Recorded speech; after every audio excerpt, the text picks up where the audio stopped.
Hello, bachcho. Let's read the given question. The question says a particle of mass m equals to 5 unit is moving with a uniform speed v equals to 3 root 2 unit in xy plane along the line y equals to x plus 4. The magnitude of the angular momentum about origin is option A 40 root 2 unit, option B 7.5 unit, option C 0, option D 60 unit.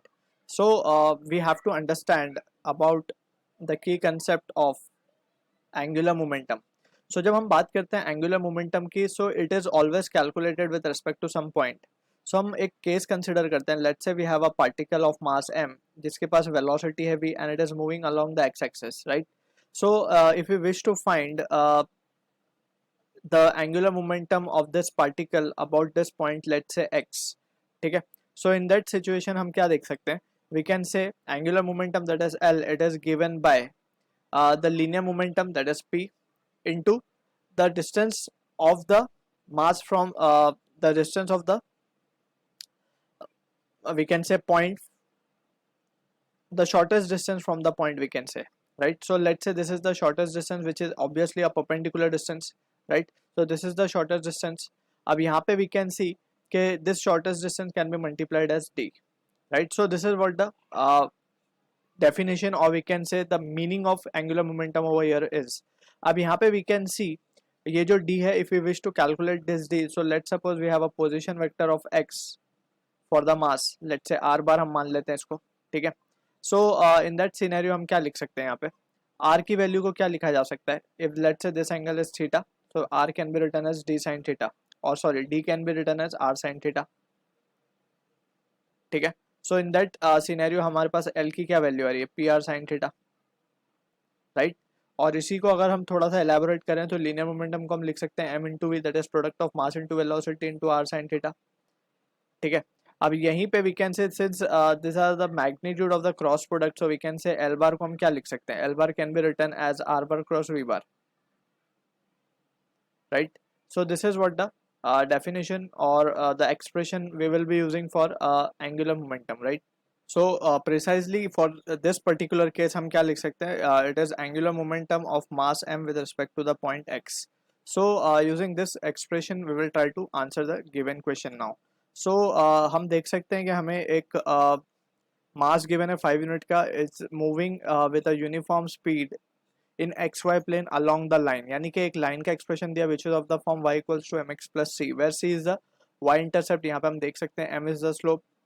And इस line का अगर हम equation या फिर इसको अगर हम plot करें on the axes, so we can say this will be something like this, क्योंकि y कोऑर्डिनेट है हमारा 4, this is y equals to 4 over here, right. And in this situation हम देख सकते हैं कि ये इसके अलोंग मूव हो रहा है एंड स्लोप की वैल्यू हमें गिवन है 1. So we can say from this situation slope को हम लिखते हैं tan theta, that is y by x. So tan theta की अगर हम इसको कंपेयर करें, सो इसकी वैल्यू 1 गिवन है, सो थीटा की वैल्यू क्या आ जाएगी हमारे पास, theta will comes out to be 45 degree. So यहाँ पे वी कैन सी के if we can directly calculate the value of the small distance, क्योंकि हमें पता है कि जो एंगुलर मोमेंटम है इसको हम क्या लिख सकते हैं, product of what the linear momentum, that is m v, and the shortest distance, हम जैसे हमने यहाँ पे डिस्कस किया डी. तो हम अगर देखें फ्रॉम द गिवन डायग्राम, अगर हम शॉर्टेस्ट डिस्टेंस निकालने की कोशिश करें, सो लेट्स से हम इसको थोड़ा सा एक्सटेंड कर देते हैं. ये जो लाइन हमने बनाई है इसको हम पीछे तक अगर एक्सटेंड कर दें कुछ इस तरीके से, तो यहाँ पे हम देख सकते हैं this angle will be what 90 degree. And since we have calculated the slope, so slope of line कितना आएगा 45 डिग्री, राइट. सो ये होगा परपेंडिकुलर डिस्टेंस, राइट. इसको अगर हम केयरफुली ड्रॉ करें, सो ये कुछ इस तरीके से perpendicular distance we can draw over here. So यहाँ पे हम देख सकते हैं कि दिस ये जो लेंथ है ये तो 4 है हमारी, राइट. एंड हमें परपेंडिकुलर डिस्टेंस यानी d चाहिए हमें. सो फ्रॉम द फिगर हम क्या लिख सकते हैं, d को हम लिख सकते हैं, d can be written as ये 45 है and this angle is also 45 now. तो इसको अगर हम देखें तो साइन 45 की वैल्यू क्या लिखी जा सकती है, साइन 45 ये हो जाएगा 4 साइन 45, यानी कि ये वैल्यू आएगी 4 by root 2, right. So this is the value of d we have calculated. So just अब हमें वैल्यू सब्सटीट्यूट करनी है and we can get the final answer, ठीक.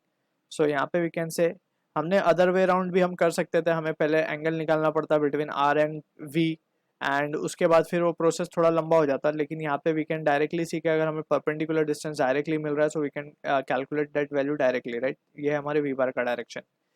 तो यहाँ पे हम देख सकते हैं कि वी की जो एम की वैल्यू है वो है 5, वी की जो वैल्यू है वो है 3√2 इंटू 4/√2।